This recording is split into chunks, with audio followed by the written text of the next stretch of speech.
Los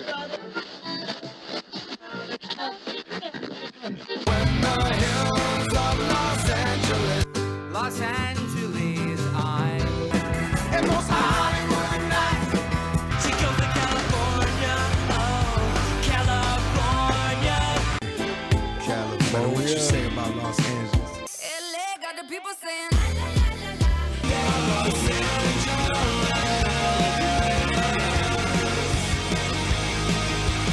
You're listening to Corner of the Galaxy on cornerofthegalaxy.com.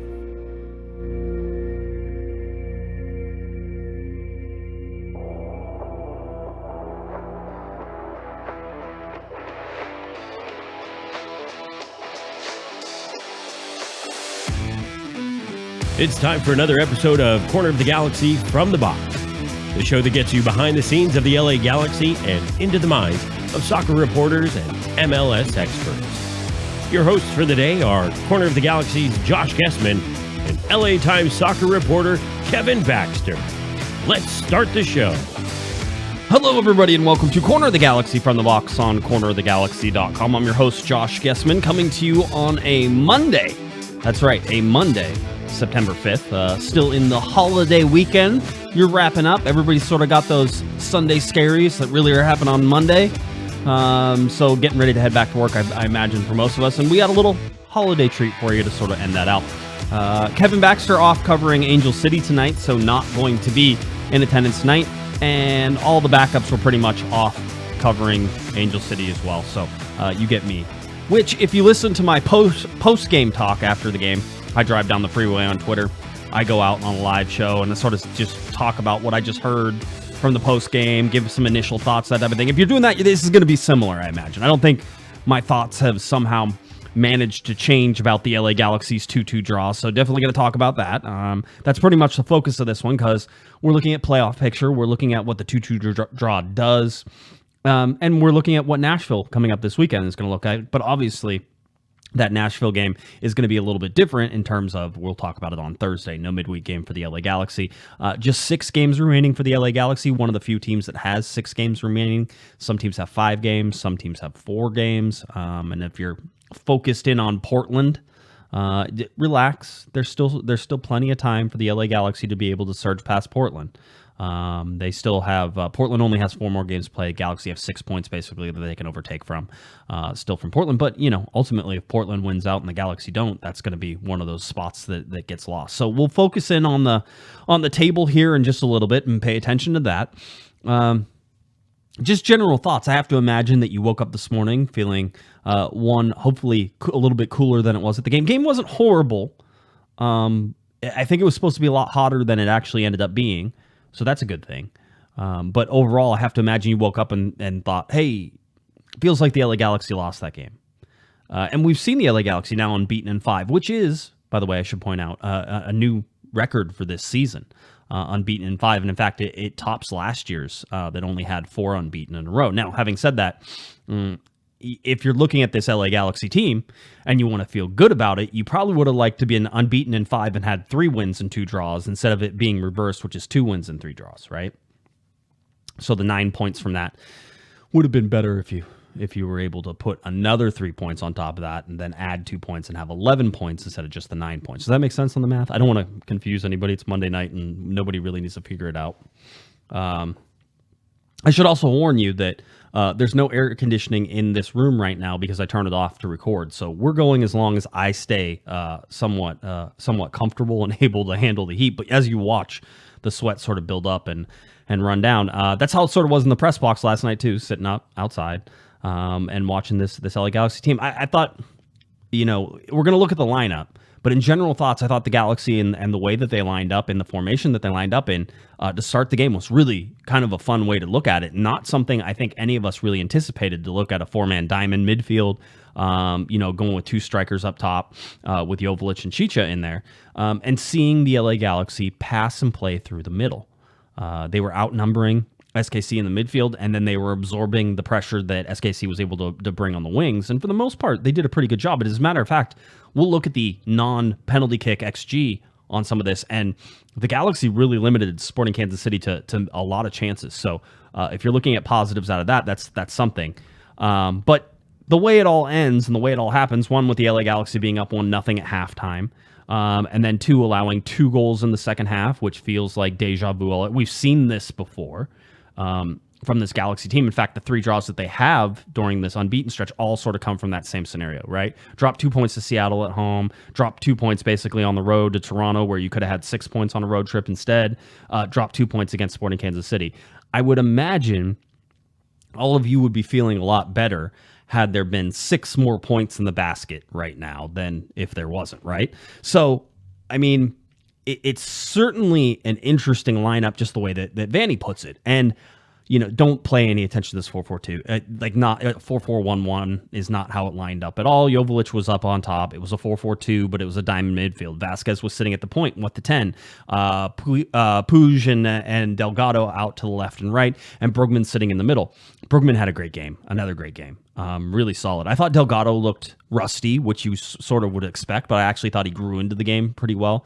Puig is another level. The 2 passes that really he was in charge of that led to goal scoring opportunities / goals were sublime. And the first one comes in the 5th minute. That's a Puig ball that breaks lines to find Vasquez, and Vasquez turns and is able to spin and dish out to Chicharito.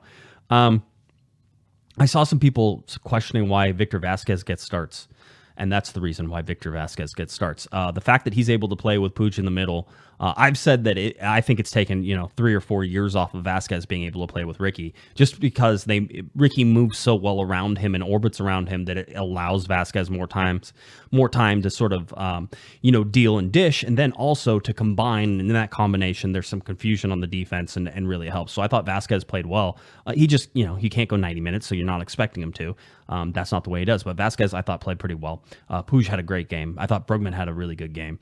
Again, the back line was fairly untested. It feels like there was a lot of pressure on there, and I think there were a lot of half chances. But for the most part, I thought Williams was okay. I thought Koulibaly was fine. Edwards and Araujo are going to get up and going to get back, and they're going to get burned at one time or the other. I just would like to see some better taking care of the ball, right? That's really where it comes into me. Jonathan Bond struggling on distribution. That's sort of been I think a key or one of the focuses that we've been looking at here for most of this year was looking at Jonathan Bond and how he distributes and where he's able to put the ball. But in terms of looking for sort of what the Galaxy were trying to do, again, with no wingers, you knew that they were going to be narrow, right? And this was Greg Vanney saying, okay, let's try to win the middle of the field, and he did. The first goal comes off of that. Now, I think SKC did a pretty good job adjusting after that.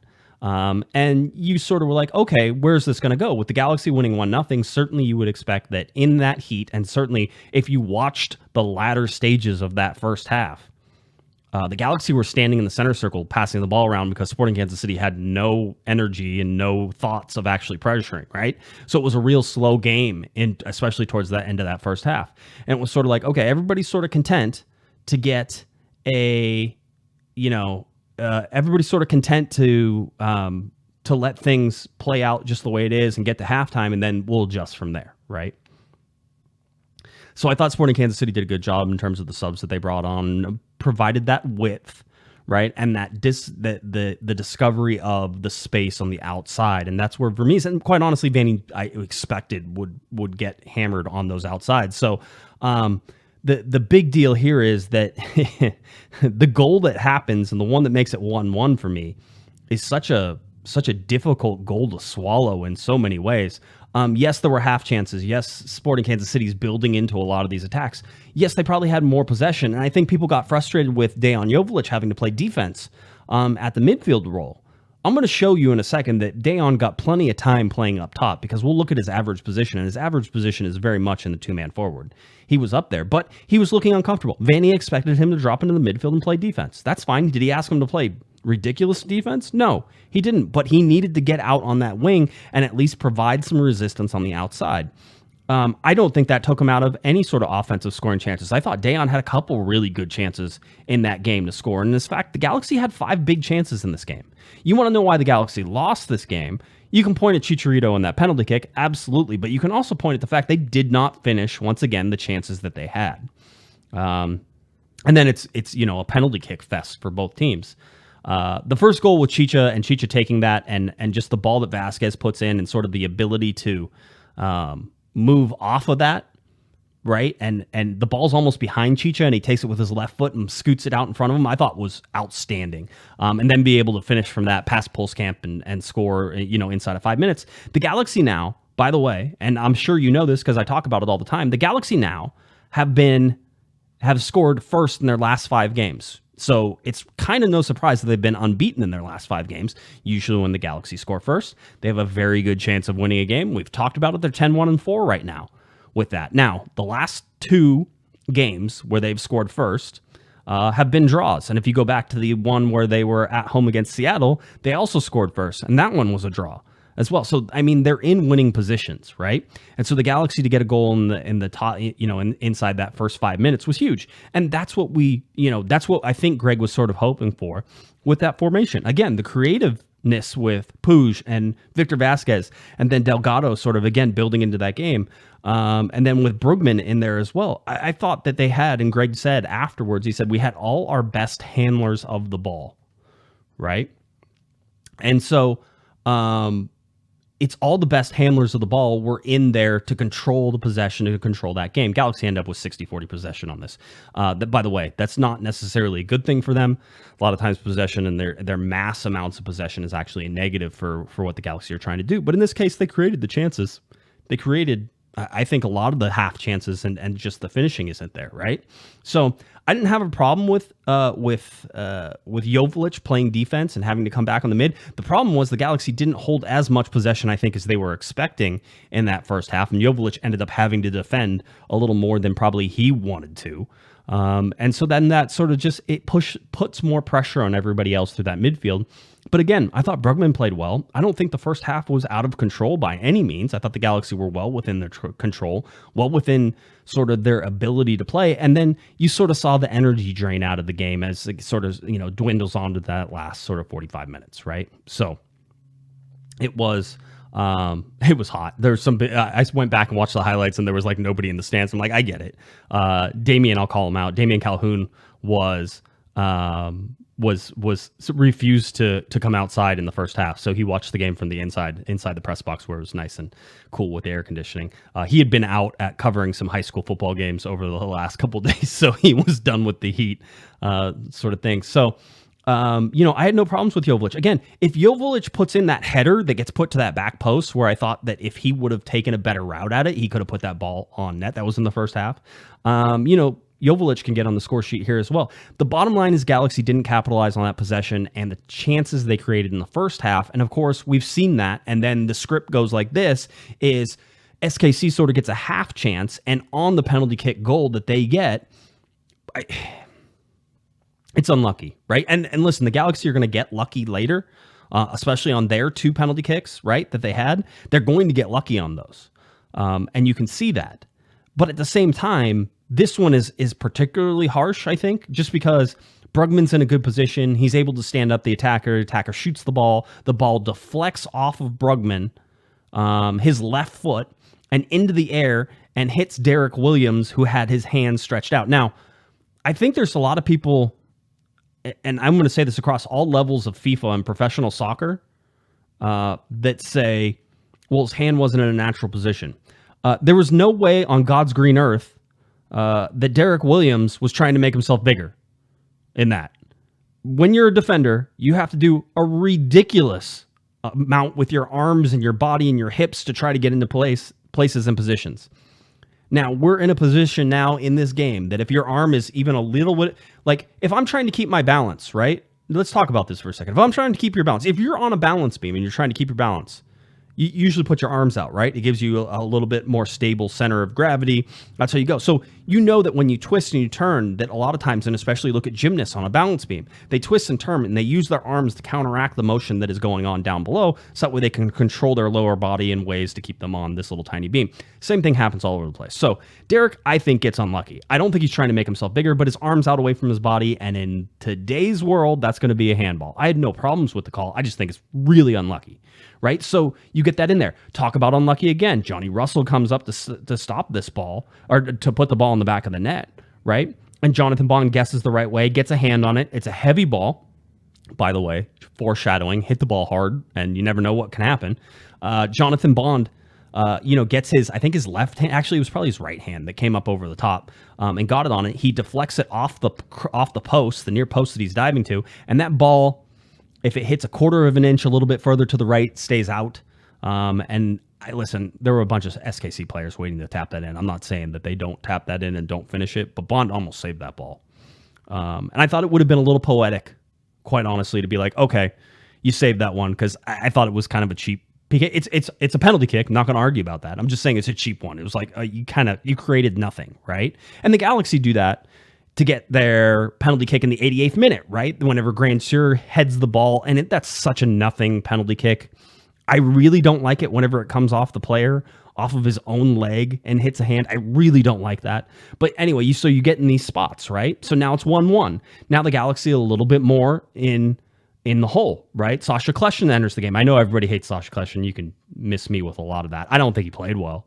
And so that's certainly a thing. I think he'd probably be the first person who told you he didn't play well. He also got put in some positions that probably were unfair to him by his teammates. I think Ricky put a couple of balls into him that nobody's going to ever play, right? He's got two guys blanketed on him, and he's hitting them from 2 yards away, and yes, Sasha's going to kick that. I'm going to kick it. Everybody's going to kick it.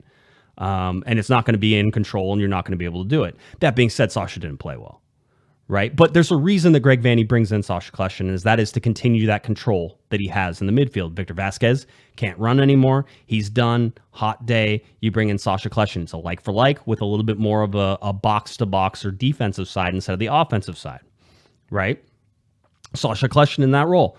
Didn't have much of an issue with it, right? Still don't, but somebody tried to tell me that the fault of the second goal for Sporting Kansas City was all because Sasha Kleshin couldn't run. No, the fault with the second goal, which has been a huge theme, especially in probably the last 10 games, is the Galaxy's inability to cross the ball. That's simple. Remember whenever there was Zlatan in the box and everybody got the ball up in the air and they were trying to hit it to Zlatan's head all the time? And then we complained that, you can't do that to Chicha, and you can't put that ball in the air all the time, which is true, right? You have different folks for different things, right? And so you come in here and you see somebody like Julian Araujo. Now, Julian has been up and down this year by far. Actually had a string of a couple good games recently. So I've really liked sort of where he's been trying to play things and trying to keep things in front of him. But leading up to that second goal, he did it twice, and he did it twice in a row. Basically, Galaxy attacking up the sides, able to get wings out, and Araujo and Raheem Edwards are your wingers in this position, right? Get them out on the outside, let them run around the channels, because you have a 4-man condensed midfield that's overpowering a 3-man's midfield in Sporting Kansas City, and then you have to watch that diamond adjust for the lack of defensive cover behind them. And so what do we have? We have Araujo that gets played in on the right-hand side. Araujo goes to cross the ball. This is on the first one. He crosses the ball. It doesn't get past the first defender. Araujo sometimes thinks that there's only two ways to hit a ball. One is to hit it towards the goal, back behind the defense, and that sort of depends on where you get it and what it looks like, or that it's a cutback. And I'm going to say, this is certainly not scientific, but it feels like 75% of the times Araujo's ready to cut the ball back, right? And so we see that play out. So Araujo goes, and he sort of goes in between. It's not really a cutback, and it's not really anything that's trying to get in behind the back line. And it goes right to the first defender, and Sporting Kansas City is able to clear out. And I think Delgado does a good job, and Brugman do a good job of cutting that off. And they're able to stop that and bring that ball back. Okay, good. That's what's supposed to happen whenever you have somebody up. Your midfield is supposed to swing over and do it. Here's the problem. Galaxy get more advanced in the second attack. Araujo again gets played up that right-hand side. Now, he doesn't have as much cover. I think Brugman had drifted into the center a little bit. Delgado was also in on the play a little bit, right? And so when Araujo goes to cross the ball, he again hands it right to Sporting Kansas City. Greg Vanney talked about it after the game. He said, we have to be better there. We can't just give them the ball and then act like it's not going to be a problem on the way back. He talked about Delgado coming up and trying to press that play, trying to create a turnover, trying to create pressure, and he sort of only got half into the press. And when he gets half into the press, Sporting Kansas City is able to spring up that left-hand side now, right? And now they're moving. Now they're on the counterattack. Now, Araujo, to his credit, somebody called it lazy defending. I would like to slap whoever said that. It's not lazy defending. It was lazy offense that led now to scramble defending. Araujo runs the 80 or 90 yards to actually get back and in front of the ball. And Greg Vanney said he kind of got back, right? He got like almost all the way back, but he wasn't quite back. And so when the shot comes from Agata, which by the way was just a hope and pray shot. I mean, if he's trying to go far post, that's covered, right? So there's no chance that ball is going anywhere. And again, unlucky. Araujo's not exactly in the right position, but he caused himself to be out of position, right? There's nobody he can blame but himself. So him trying to get back and get in the right position, the ball goes off his foot and it deflects in, right? Bond saw the ball leave the foot and it's going further towards the center of the goal. And instead it hits Araujo's, I think, right shin and goes and deflects a little bit to the left and into the upper corner.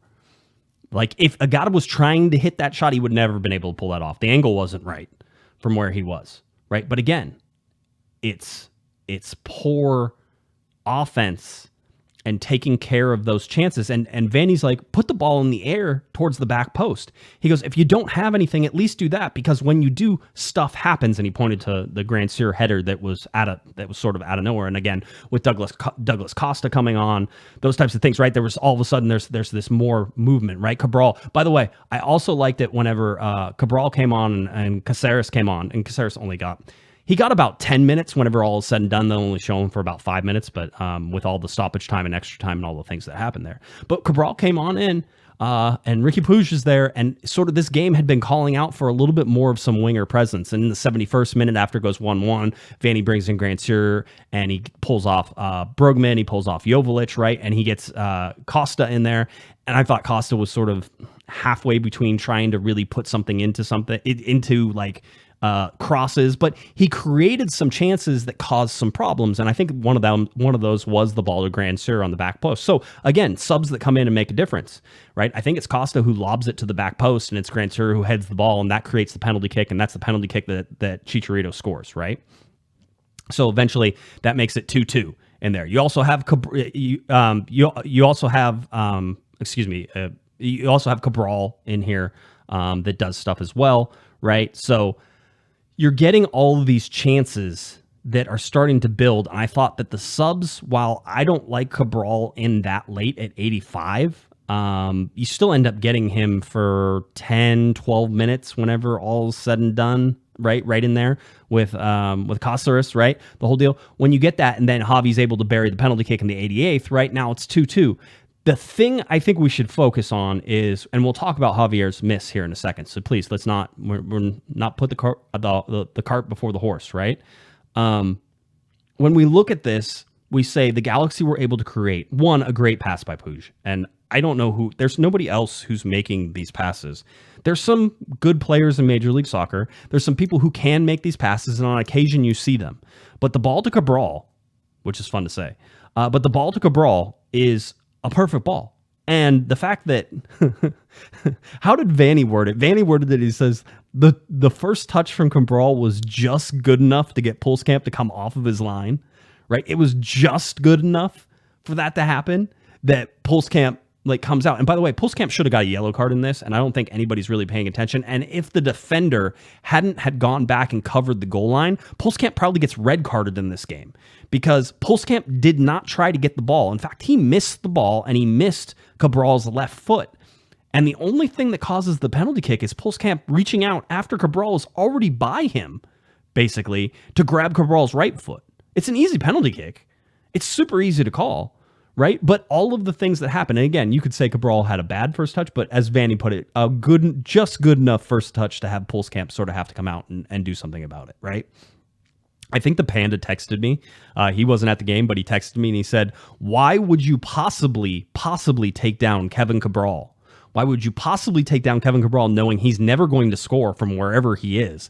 You could just be like, no, you can have the ball. You're good. If you're really scouting well, do you really go out and pump, Cabral, and you're like, oh yeah, I have to take him down because otherwise he's so good he's going to score, right? So huge mistake from Pulskamp there. And if you're an SKC fan looking at it from that's one of those where you sit there and say, yeah, it's like, oh, okay, that's the one that cost you the game. That's a Pulskamp error that costs you the game. Right now, Galaxy fans are going to say Chicharito cost us the game. Chicharito also had 2 goals. He also had a brace. Right? Here's my only argument, and I think it's good. Let's talk about the penalty kick. The second one, by the way, because he already took the first one. here's my only argument. If you let him take the first one in the 88th minute that ties the game, then you have to let him take the one that's going to get him the hat trick.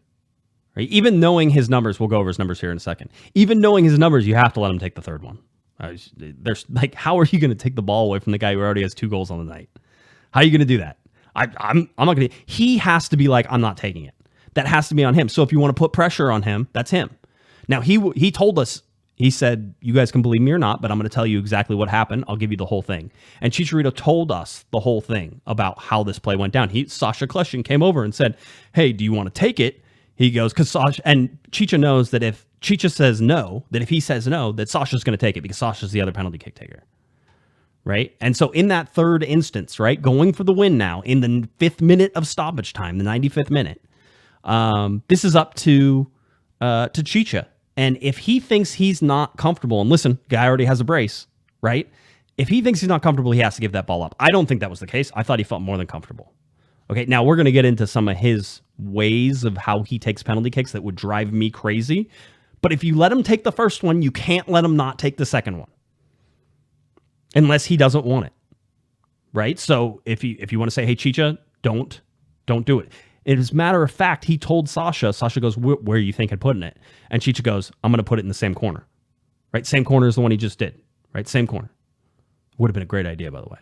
So Chicha said that he approached this and was not thinking Panenka the whole time. So the whole deal. Now, let's go back to the first one because Chicha told us how he did the first one. All right. As much pressure as there was on, and I see people. Listen, there are some stupid emotional takes out there about Chicharito, right? One person called him a selfish clown, and that he just wanted to embarrass the goalkeeper. Now, you could, if that's what you truly believe, I guess go with it. Chicha, by his own admission, said that he wasn't even thinking Panenka wasn't going to do it. Let's go back to the first penalty kick. What he told us after the game was, he said that he was going to go to the right of the goalkeeper on the first one. He goes, and as he was going forward and as he was approaching, he saw something and he goes, I'm going left. And he changed his mind and he hit the ball left and the ball went in the back of the net. 2-2. Okay? A ton of pressure. As much pressure, by the way, in the 88th minute as the 95th minute. There's not a difference in pressure that I know of. Right now, you're talking about a chance to absolutely salvage points. 1 point is better than no points. That's a huge, huge amount for the LA Galaxy to at least get a point out of this game. And Chicha comes up in the 88th and he buries it. And he changed his mind. Now, I am not a believer of changing your mind in a penalty kick. I don't. All right? I think you can sit up there. I think you start and you look and you survey and you're sort of trying to get an idea of what the goalkeeper is going to do. And to be honest with you, being the absolute amateur that I always was just find a corner and hit it there, right? So it's never about what the goalkeeper does. I don't care if the goalkeeper would have lined up next to the post. Well, actually, I would have. I probably would have hit it to the other side. Let's not be stupid. But for me, I would never change my mind, especially not in the run-up. Okay, there's professional athletes who are way better than me. They can do whatever they want. And for some really good penalty kick takers, maybe that's how they do it. Chicharito is not a really good penalty kick taker. As a matter of fact, he's 4 for 8 from the spot since joining MLS, and no player in Major League Soccer has missed more penalties than Chicharito. We know this. He's a 50% penalty kick taker, which is one of the reasons perhaps maybe you don't let him take the second one, but at the same time, you let him take the first one, you got to let him take the second one. Right? Same amount of pressure, same everything is there. So he changed his mind on the first one. Was going to go right, ended up wrapping it left. Okay? So now he goes into the second one, tells Sasha he's going to go on the left side again. He's going to bang it in the same place. He says during the run-up, he goes, and he thought that he saw Pulskamp take a pretty hard move towards one side, and he decided to let his instincts, which had led him to scoring the first goal, do this. Right? So that is where the Panenka comes from, at least by his mind. Right? Now, there's lots of people who are going to say that he's full of, crap, and that's fine. Go ahead. I don't know that Chicha is a guy who's going to sit there and lie to us. I don't get that from him. Please, he was almost in his element in terms of trying to explain away the good and the bad and how this mirrors life and everything else that goes on. Somebody asked him, I think it was Alex Ruiz from Striker, asked him, hey, this was your 200th career club goal that you scored. in that first one, and actually went on to score 201 with the penalty kick, right? He goes, what does that mean to you? And he goes, I'd love to say that like it means something huge and monumental, or that I'm going to come in here saying, viva la Chicharito, right? Which, by the way, is now my new favorite quote from him, is like, I'm going to come in here and say, viva la Chicharito. And he goes, look at tonight. He goes, if we win 4-0, we have a different conversation. True. If they win 4-0, we have a different conversation. If we lose 4-0, we have a different conversation. Also true. The moods of the reporters usually have to match the team, just in terms of, you don't want to be a super happy, jovial guy. It's like, hey, you guys just got your butt kicked 4-0. Tell me all about it. Go FM DJ on them. You don't have to do that, right? So there's always this deal. We have different conversations when you do good things versus bad things. He goes, tonight I had a brace. He goes, I should be really happy because I got 200 career goals, 200 career club goals. He goes, I had a brace. He goes, but if you look at the flip side, I could have had a hat trick and we could have had 3 points, right? He sees it. He takes full responsibility for it. Greg Vanney, we know Greg gets mad, right? I mean, that's well known. Just, you can tell. I mean, he's always super calm with us in the press. And if you can go watch the full press conference, by the way, there was a malfunction on his microphone to start that. But so the audio, I think, is actually from my phone because I sent it over to the Galaxy. It's not great. But in order to get Greg through that. But if you can sort of look past the glitchy audio and everything that was happening, we all agree that Greg Vanney gets angry. Like, Greg Vanney's probably a guy who could like throw chairs in the locker room and scream and stuff like that. Usually Greg comes in and he's very, very zen and very retrospective in terms of, let's look at the game, let's analyze it, let's be technical and tactical about it, and maybe not so much emotional. He was tactical and technical in his explanations that we had. I'll just say that there seemed to be an undercurrent of anger. Larry Morgan, I think, texted me, and I think Kevin said the same thing. That it was like they saw the post game and they were like, he seems ticked. For Greg Vanney's side, let's see. I want to try to get to. Oh, here. I had it queued up, so let me get you to Chicha. So here is him talking about his instinct, and then I'll have a really bad joke after this. All right, here we go. My instinct today was wrong, because you're not going to believe, it's not an excuse, but definitely. Sasha came and he asked me, like, because he's a penalty taker too, no? So he asked me, like, and he asked me, were you going to, like, do you want to take it? I said, yes, of course. And he said, were you going to shoot it? Because I think he was thinking about that, like, probably the Panenka, no? And I said, same side, don't worry, I got this. Like, no worry. All right, so we'll sort of say that. Basically, he talks about his instincts. The audio is so echoey that it's not worth, like, trying to suffer through it. But basically, he goes through that whole thing. Let's see if I can find Greg's one-man show. I don't even have the ability to be like, hey, Eric, why don't you talk for a little while? Let's see. Here is Greg Vanney, and let's see how well it's sort of captured in this. I mean, we grinded till the end and had an opportunity to grab the 3 points at the end. And he buried one before, he stepped up, and he made a decision, and it was the wrong decision. He knows. Yeah, so he buried the one before, he stepped up, and he made a decision, and it was the wrong decision. It was the wrong decision. He knows that. He knows how I feel. He knows how his teammates feel. They just got to keep moving forward, and we just lost an opportunity there in the end. Greg Vanney. All right. I think Vanney gets it right. He made the wrong decision. Now, the problem I have with Chicharito is that as a penalty kick taker, I would never change my mind, and that's where you get in problems because you get caught between two minds, and I think that that's the answer. Now, I'll say this. Victor Vasquez and I had a similar sort of take on the Panenka and the failed Panenka. By the way, a failed Panenka is always going to look horrible. Okay. Now, in this particular case, with all the buildup, all the energy, all of this like adrenaline that's pumping, for me, I always wanted to hit like a solid ball.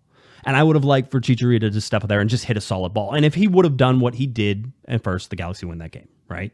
But instead, he trusts his instincts in this and to change things. And again, it works the first time because he was going to go the other way. Pulskamp went that way. So maybe the first one doesn't go in if he doesn't change his mind. But I just don't like the whole changing mind thing. I'm fine if they guess right or they do other things. But this is like the basic instinct game, right? This is what the name of this game is going to be whenever the LA Galaxy missed the playoffs by 2 points because Chicharito decided to try to Panenka it. Victor Vasquez and I still had, I think, a similar idea of the whole thing, which is if he makes it, nobody says anything, right? And as a matter of fact, everybody goes, oh my God, whoa, what nerves of steel for this guy, grande huevo, senor. All of these things go into it that if you make that shot, that we're not having this discussion about all this, right? But the bottom line, he doesn't make it. And it's a Panenka, and when you miss a Panenka, and basically you give Pulskamp a chance to fair catch it. One of these days, will that be funny? I want to say, Galaxy fans, give it like 6 months, and then you're going to go back and you're going to tell the story about how you saw a goalkeeper basically park underneath a Panenka and like fair catch it in American football and grab it, and able to put that out, and that was for a win for the Galaxy. But they still made the playoffs anyway. This is the story you're going to tell yourself in 6 months. They made the playoffs anyway, end up going on and winning MLS Cup, the whole deal. So for me, and I think for everybody on that team, they know he screwed up. Chicha knows he screwed up. If you saw, I think people make fun of his reaction afterwards, and he was immediately like contrite. He was asking for forgiveness immediately after he did it, to the fans, to everybody. He's like, yeah, I just screwed that up. And he came out and he talked to us. It wasn't like we had to wait forever for him to talk. He walked up and had like a nervous laughter, like whenever he was like, gee, I wonder what you guys are going to ask. Damian Calhoun had the first question, and we all knew what it was. And Chicha knew what it was too. And he had like this nervous laugh going into it. He's like, I trusted my instincts. I did all these things. Everybody has these rules. They think that somehow like these things work in it. Like you can only do it in a certain situation. You can only do this. You can only do that.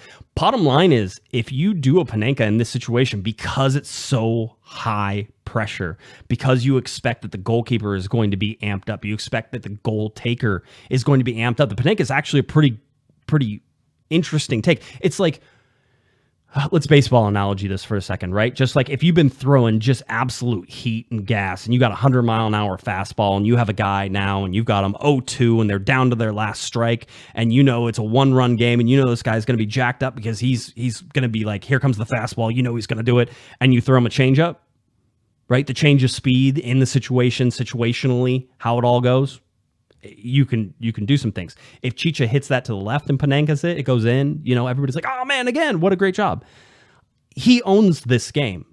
Somebody said that he thought that fans would turn on Chicharito this for the rest of the season because of this. I thought that was ridiculous and outlandish, especially for a guy who had a brace in the game and who's the leading goal scorer, who's only 3 goals away. Let's pull it up.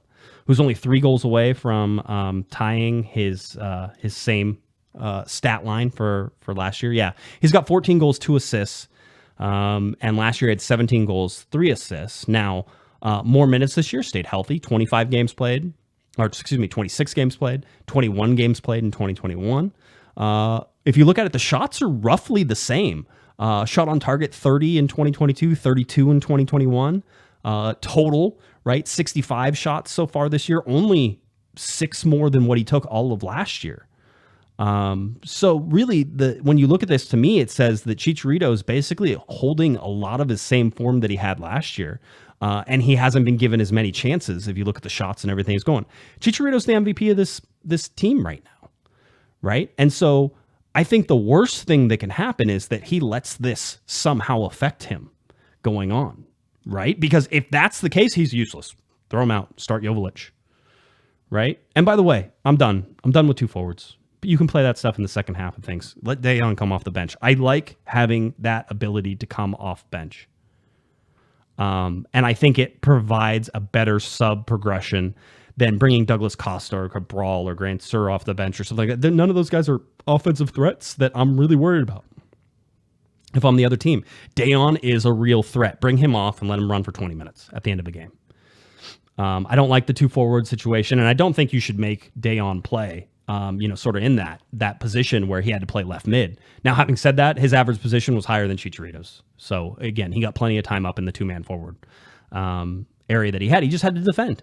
And that's not a horrible thing sometimes. It's just not his cup of tea, right? We look at XG and everything that goes into this, Galaxy 2.5, 1.5 for Sporting Kansas City. But it's better than that, really, because if you want to go into the XG and the non-penalty XG, right? So open play XG, the Galaxy at basically 0.9 from open play, which is a lot of that first opening 5 minutes that they put that ball in from a pretty good position, to 0.67 for Sporting Kansas City. So again, the Galaxy did a good job. Big chances 5 for the LA Galaxy. I think only 2 for Sporting Kansas City. They get 2 goals. Not all the big chances were there. So overall, I didn't hate how the Galaxy played this game. I did not like the result of it. And if you're thinking that, listen, coming back to get the point was great, but it's one of those, it's like, when does this team prove that they have that mental fortitude to, 1, not give up a lead like that, or 2, to come back and complete it? Now, Chicha scores that first penalty kick that he made, and it's now tied 2-2 in the 88th, and Ricky Puig's out there pumping up the crowd, being like, we want more. We want more. And that's the LA Galaxy I think that you want to see, is we want more. But that wasn't that way throughout this entire game. So for me, if I'm looking at this game, yeah, it feels like a loss. It should feel like a loss. By the way, Cam from our Discord did a great job. Pulled up the information from, I believe he got it from Transfer Market. So, it's fairly close, right? And basically it was looking at penalties and who's taken the most penalties and penalties scored and all that stuff. The answer is Sasha Klesch and Dejan Joveljic are your 2 guys who you want to take penalties right now. All right, that's it. Javi's, again, career 50%er whenever it comes to these things, right? Gaston Brugman has taken 1 or taken 3 and scored 1. Victor Vasquez has, you could let him take them too. Victor Vasquez has 7 penalty attempts and 5 converted, right? But look at Javi, 30 and 16. So 30 chances, 16 converted. Sasha Klesch, 28 attempts, 21 goals scored. Dejan Joveljic, 14 attempts, 13 goals scored, and we all know that he missed the one earlier, right? So that was another one, by the way, which is like, this is a guy who's been scoring goals, who has more confidence than anybody. You're going to let him take it, right? So those, again, that comes in. Now, if Vanney wants to sit there and say no more Chicharito taking penalty kicks, I think he is well within his rights to do that. As long as there's a better option on the field. And sometimes when you look at it, there isn't, right? Is Victor Vasquez going to be out there all the time? Maybe he's not. Maybe he's not going to be there with Chicharito. We can see that. Sasha Klesch isn't out there all the time. So maybe he's not going to be out there to take it. Dejan Joveljic might not be playing with Chicharito. I mean, we can quickly run into scenarios and think in your mind how often those guys don't play together, who aren't all out on the field at the same time. So Chicharito is one of the guys who's going to take them. And the Galaxy have been taking penalty kicks fairly well and creating those chances here in the last stretch of games. Again, 5 unbeaten now, so that's good to take it in. It's just, it feels a little empty after everything that has sort of gone in there. I want to give you sort of a heads up. Again, 2022 and 2021, 39 points. All right, both through 28 games. I'd like to remind you now, and this is interesting. Let's peek at the LA Galaxy schedule here for a second. Okay, this is the 2022 schedule. Galaxy will go away to Nashville this Saturday, 12:30 p.m. I've already warned you I'm not covering that game. I will warn you again. It's my wife's birthday weekend. I have some other stuff to do. 12:30 p.m. I will not be covering that game. You guys are on your own. Won't be in the press conference. Won't be live tweeting it. Won't be doing any of those things. Okay, I'm sure I'll be watching it on my watch. That's probably how it's going to happen. So I'm not covering that game. Galaxy will then travel from basically Nashville, and then 4 days later, they play up in Vancouver. Difficult game. Got to take 3 points from one of those games. 2 points from each of them isn't horrible, but Nashville is going to be a very, very tough game in Nashville. Then the Galaxy come home and they host Colorado, a team that they are not necessarily always very good with, especially at home. Colorado always causes the Galaxy problems, even though they seem rather toothless lately. So that's a game you circle and say, okay, that's a game that they need to win. All right. San Jose game. You're looking for games on the road the Galaxy can steal. That's one you could circle. We'll see who's available, who doesn't go on international duty, all that fun stuff right before the World Cup. Super interesting. Just waiting for the call-ups to come. I think Caceres has already been called up, by the way, to Uruguay to go. So you're already expecting to miss him. So you got him for like 5-10 minutes. Maybe that's all you'll see for a little while. You get into October, the LA Galaxy hosts RSL. Going to be tough. Hopefully RSL already has something wrapped up and they don't care about this game, because that's a game that you're going to need 3 points from, and it's going to be a tough one to play. RSL very good at the counterattacking and everything else, and they should be above the line. I think RSL is safely in, so that's one to watch. Then it's away to Houston. So like you look at this and say, where are you going to steal 3 points? Maybe Vancouver? Yes. Win at home against Colorado? Yes. I got 6 points now. Can you beat San Jose there? I don't know. Tough task. Depends on who's available. Is that 9 points there? If you get 9 points from And by the way, that would be 3 wins in a row, which is something the LA Galaxy haven't done in a long time. In fact, under Greg Vanney, they've never won 3 games in a row. So it's kind of a lot to ask whenever we even start to think about it. But so those are the last 6 games that the Galaxy have. You want to know what the Galaxy did in 2021 with their last 6 games? 1 loss over those last 6 games, 3 draws, 2 wins, 2-1-3 over that point, 9 points. Got them to 48 points. Where are the LA Galaxy right now? How many minimum? What do we think they need? 9 points. We think 48 gets it. Right? Current points they have is 39. They need 9, 6 games remaining, 18 total points. They need to take home half the points. And by the way, this form here that we've sort of been filling out with points to the playoffs, and if you're listening on the podcast and you don't watch, every once in a while, it's probably a good idea to go to YouTube and watch it, just that way you can see some of this, is there's a lot of green on this form when you look at it. The Galaxy have now played 1, 2, 3, 4, 5, 6, 7, 8. They played 8 games. They've lost 2 of them. Everything else has been a result. That's not bad. You just need a couple more wins than that. But you're away to Nashville, which I don't think you can win. Okay? If you get a point out of Nashville, something's on. Okay, something's on. Something's on for this Galaxy team, right? Then going up to Vancouver, you can get 3 points. If you can get 4 points out of that road, again, every point you can steal on the road helps you for what you have at home. But now only 2 home games remaining for the LA Galaxy. Both are wins. You would imagine you're going to have to win both those games. I can't call them must-wins now because it depends on what happens in the rest of the stuff. But you would expect that you're going to have to win those games that get you 6 points. So if you get 6 points, you need to get 3 points from something else in those other 4 games that you're playing away. You need another 3 points in there. So if you can steal one against Vancouver, then you can release a little bit of pressure on yourself at home, right? Because that RSL game, maybe you can't win that game. Maybe you're only going to be able to get a draw. Are you going to have to go to Houston and get a result in September when it's going to be hot still on decision day? So these are the things that I think we have to focus on as we sort of go down. But again, the Galaxy in 2021 only lost 1 of the remaining 6. So as bad as the LA Galaxy were in 2021 down the stretch, they lost 1 of the remaining 6. 3 draws, 2 wins. Galaxy need to do better than that. All right? Find and steal points wherever you can. Relieve pressure on yourself. You don't want to head into that Houston game vying for a playoff spot. Does it look like that? Yeah, it looks like that. Okay, but these are sort of those important times when you really focus in on where you can steal points. All right, because that Nashville game is a tough one coming up this weekend. If you look over in the Eastern Conference, you have Philadelphia at 60 points, which is fun because they're tied with LAFC in the Supporter Shield at 60 points. If we look in this Western Conference, now the Galaxy could not have caught Portland even if they won. Add 2 more points, they would have gotten 41. They would have stayed in 8th, and nobody could have caught them from behind. So it was sort of one of these games. Some people freaked out, but when you look at what Portland has, they only have 4 games remaining, right? In fact, I think I pulled Portland up. Yeah, I have Portland's. No, that's the old one. Let me find Portland. Hold on, I have it. I actually pulled it. Portland's schedule coming up, right? And why it is only 4 games remaining. Galaxy have 6, 2 games in hand, possibility of 6 points, where the LA Galaxy can overtake. It's something to watch, however, because should Portland start winning a lot of games, it becomes more and more difficult for the Galaxy to take it over. But as of right now, Galaxy only separated by 3. So if Portland won out and the LA Galaxy won out, the Galaxy would jump over Portland. Okay, watch that and then watch Seattle as well. Seattle has 5 games remaining, right? So they have a total of 15 possible points. If they went out and the Galaxy went out, the Galaxy would finish above Seattle. Okay? Yeah, so somebody said fan appreciation day is always bad for us, by the way. I get the RSL game, 100%. Fan appreciation day is always a little deal.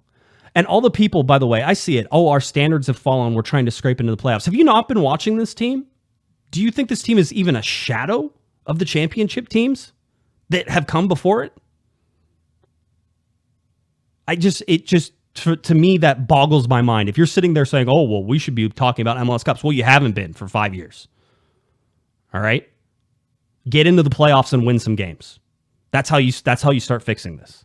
Because right now, if you continue in this path where you keep missing the playoffs, you're not fixing anything.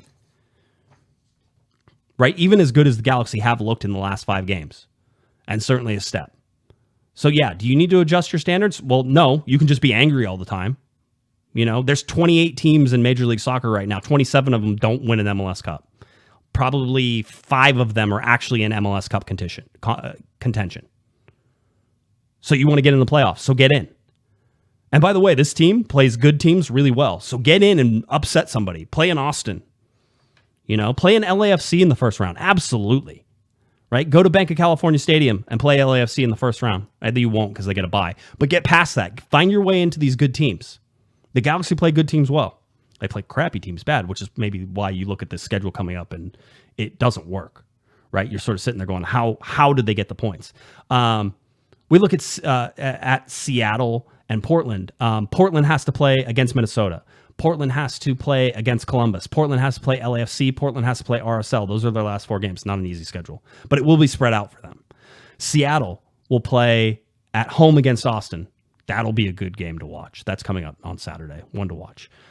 Seattle has to play against Vancouver in Vancouver on the carpet. You would think that I keep having to adjust my gaze for how you look at Seattle because they're not the same Seattle team. They have been wholly inconsistent.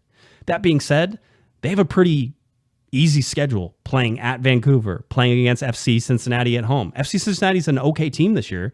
Are they great? Is Seattle good enough to beat them at home? You'd think they were. They go at Sporting Kansas City. Now, Kansas City's been playing better in their last 3 or 4 games. Absolutely. Right? And then they play San Jose. San Jose's been playing better in their last 3 or 4 games. Right? But that whole time, these are the teams that are chasing right now. Portland and Seattle, you're going to have to beat one of them. You have to beat both of them if everything sort of stays where it's at. And people above don't come back. Right now, it feels like 3 teams sort of vying for that last spot. And Portland has it right now. But Portland has it with games they've already played. Galaxy start losing some of these games they have in hand, it's not going to matter. Okay, so keep that in mind. Again, games in hand are great until you lose them. They're potential, right? It's like potential energy in physics, right? You have the potential to create something from them by moving this ball to the top of a ridge and then letting the ball swing down. Well, if the ball doesn't make it to the top of the ridge, then the potential for that energy didn't happen. That's totally a mixed metaphor. It doesn't make any sense physics-wise. Just I was trying to go with something and it went a little sideways. I really thought the low point was the Basic Instinct game.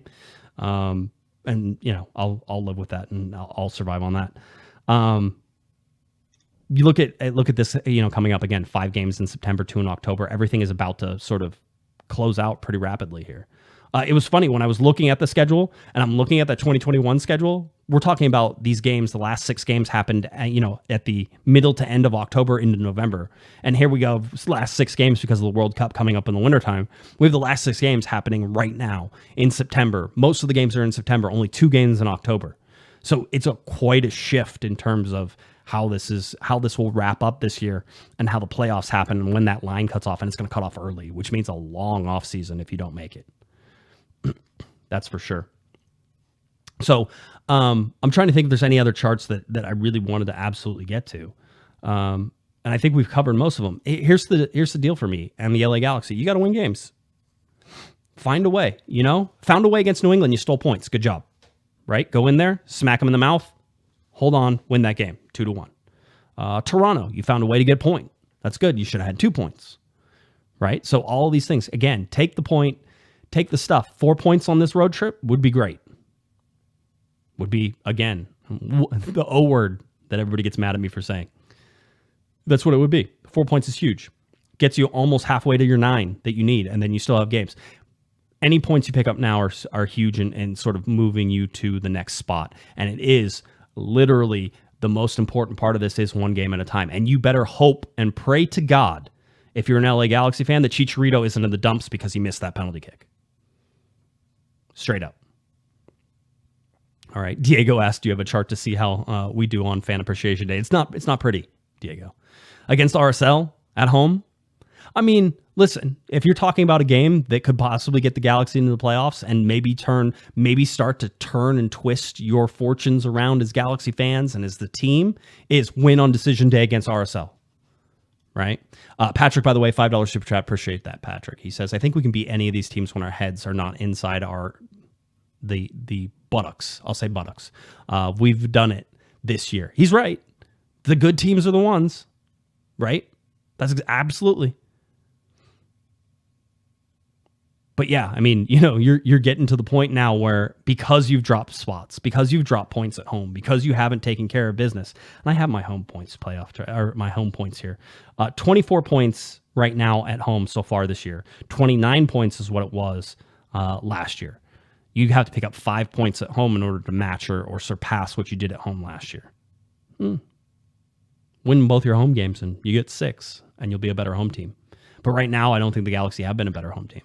They feel like they might be a better road team this year, and they're 4 points away from tying their road points. 19 points last year on the road, 15. Everything really feels like it's going to end up at that same points total, right? Like everything, even if you look at the schedule, like 5 points, you can't really get 5 points at home anymore. So you're either going to get 3, you're going to get 2, you're going to get 6. Those are going to be ways. So you're not going to be able to exactly tie it, but something in this just is a little goofy in how it's lining up. Right. And it feels like that 48 number is going to be right around where the Galaxy are. Are they going to get 47? And does that get them in the playoffs? So anyway, it's time to start watching the scoreboards. It's time to start watching everything. And Greg Vanney's doing it, and all the guys are doing it as well. So for me, it's the most interesting. This has been one of the most interesting seasons. With Ricky Puig and what he's been able to bring just in his last 3 games, he's joins and the Galaxy suddenly have a real offense going forward. 5 games in a row where they've scored first, undefeated now in the last 5 games. It feels like they're building into something, but you want to see it. Absolutely. That's what you want to see. Listen, I think you'd be in a lot worse situation if you were like, oh, the Galaxy have lost 4 or 5 at this point, obviously. But undefeated in 5 isn't bad. Just one of the. If you could flip it, 3 wins and 2 draws, it would be a lot better. All right, I think that about does it. Those are my thoughts on the game. I think maybe I did even a better job of really trying to conglomerate all of the thoughts from a weird game, and it was a weird game. I didn't necessarily find it very entertaining. It was not 2 high energy teams being able to play high energy soccer. Weather and everything else permitted. It was just, that's what you get. I can end the show on a little bit of a rant, which is that's what you get when you put a game at 5:30 p.m. in, basically still in August and the beginning of September on the weekend when you didn't need to. All right. And the coverage, as far as I know, and what everybody has told me, was more of a joke than anything else. And by the way, I was told that game was going to be on Spectrum and LAGalaxy.com. And then it wasn't. And I know that it seemed like that might have been the case for a lot of people, even people who maybe are inside the Galaxy, that we thought it was going to be done. By the way, $10 super chat from me, Super. Thank you for potting on a holiday. You're welcome. No problems. Except it was just me. Like, I can always break away. My wife is angry at me anyway. She's sitting downstairs probably watching some BTS stuff. So, it's almost 9 p.m. So she's done for the day, and we all have to get ready for this next weekend. So, a long week. Thursday night, we'll be back. I don't know who my co-host is going to be yet. Sophie's out of town. It might be Christian again. Eric dealing with a little bit. Let's put it this way. If we were saying how Eric is doing, he would be on perhaps the league's health and safety protocols. All right. Oh, somebody said talk about the ring giveaway. Okay, listen, you have to understand. My wife was sick all weekend, so I barely got the green light to go to this game. So I got there at like 4:30. But I heard that the ring giveaway was an unmitigated disaster and that they let in season ticket holders at the same time they let everybody else in, and it was horrible. That's what it was. Hey, if Herb is around, he can be my co-host, by the way. If Herb, you want to be my co-host on Thursday. I don't know who it is yet, but we'll figure it out. Yeah, he pays for that option, right? $100 super chat gets you a guest co-host spot. No, because 1, I would always take that money, and 2, I would absolutely not honor that if I didn't like you. It was very simple. Like, I would be like, no, $100, nah, I'll take your money, but you ain't getting the spot because I don't like you. Again, this is like I'm a king over here. This is not a democracy. The king would just take your money. That's what I would do too. Yeah, I heard the rings. Listen, I'll tell you this. This is how limited those rings were. I didn't get a ring. It wasn't me. Right? Like, I didn't get, usually up in the press box, we have all sorts of stuff, right? You remember when we got those like light sticks that everybody, by the way, still one of the best giveaways they've ever had. Cracks me up because they had a whole box of them up in the press box. And so I kept telling him, I'd be like, Damien, did you get your light stick? He's like, I don't want those. And I'm like, well, I'll take it because I gave them to my son, right? So usually we get that stuff up there. Didn't get a ring. Didn't even get a sniff of a ring. Nobody even asked if I wanted a ring. So, yeah, it's good. So, I'm trying to think. Anything else? No, that's it. Galaxy, hey, win games. You want to keep it simple? Just win out. I guarantee you'll make the playoffs if you win out. All right, go on a 6-game winning streak. Be unbeaten in 11. That sounds like fun. Going into the playoffs. If the Galaxy go, listen, let's play a little fantasy game here for a second. If the Galaxy go on a 6-game winning streak to close it out, beat everybody. They're unbeaten in 11. They will be an MLS Cup favorite. Right? Because this is MLS. You go in playing hot, you can do it. By the way, there is a chart that shows that the LA Galaxy, I think, are above either the 2002 or 2005. Hold on. Let's pull up the chart real quick before we go anywhere. It's 2005. The LA Galaxy have the same number of points right now as 2005, which ended up winning an MLS Cup. The league has changed is one thing. I think if you don't acknowledge the fact that the league has changed, that with 28 teams, it's harder to get points. It's more competitive. Scott French likes to say it all the time. Sometimes I think he says it ironically just to make me angry, but he goes, MLS, most competitive league in the world. Absolutely is true. I don't know of anyone else, right? I mean, like if you're at a playoff team that's sitting in second spot right now, like if you're Austin, you still got to worry about every game that you're playing. You have to play Seattle, who's below the playoff line. Well, you're worried about that game. Tell me that happens, in La Liga or EPL, where a team that's 8 spots below you, where you're like, oh, I really got to worry about these guys, right? I pay very little attention to EPL. All right, so I have barely enough time to pay attention to the Galaxy all the time. There's always news coming out. There's always things going on. So anyway, that's what we got. We got to see a whole bunch of people at halftime. Really appreciate you guys helping out. Remember, at the top of section 108, bottom of the press box stairs, there every single halftime. And happy to say hi. And you can join our little circle, and then we, talk stuff about the Galaxy and, shake our heads, commiserate in group therapy, those types of things. But there's some really great people that I've met through this, and I appreciate it. So that's what we'll do. We'll let you guys go. Enjoy the rest of the last few hours of your holiday as it sort of counts out here. LA Galaxy 2-2 draw coming up will be against Nashville this Saturday. It's 12:30 p.m. and on Univision and TUDN. Isn't that fun? On Twitter again. That's just wonderful, because it was so much fun doing it this last weekend at 5:30 p.m. when it should have been at 7:30 p.m. on a holiday. All right, there we go. That's it. Hope you all have a wonderful week. We'll catch you on Thursday night live at 8 p.m. right here, same place, same time. And of course, podcasts for you if you don't catch it live. All right. Let's see. I think that does it. If you're looking for me on Twitter, it's at Guesman, JGUESMAN, and of course at Galaxy Podcast. Head on over to cornerofthegalaxy.com. Go to our YouTube page, SoundCloud, Spotify, Apple Podcasts, any place basically. If you can find a place that has podcasts that we're not on, like I got Google Plays on there too, just let me know and I'll just add it. Like, it doesn't usually take too much. All right, so that's what we got. Nashville coming up this weekend. Big game. Not one that you have to freak out if they lose, but it would be nice if the Galaxy stole a win, grabbed a point, did that type of thing, especially with just 6 games left. All right, season wrapping up quickly. We'll be back on Thursday night for another show to get you ready for that Nashville game. All right, for everybody, for Kevin Baxter, who wasn't here, I'm Josh Guesman. You've been listening. You've been watching to Corner of the Galaxy from the Box on cornerofthegalaxy.com. Have a great one. You've been listening to the Corner of the Galaxy podcast on cornerofthegalaxy.com. You can follow the show on Twitter and Instagram at Galaxy Podcast, and be sure to check out and subscribe to iTunes, Stitcher, and Facebook by searching for Corner of the Galaxy. Fans, we thank you for listening, and we ask that you be kind and courteous to your neighbors as you leave the podcast. We thank you for joining us and look forward to seeing you again. Until then, I'm Michael Araujo, and on behalf of the entire Corner of the Galaxy crew, goodbye, everybody.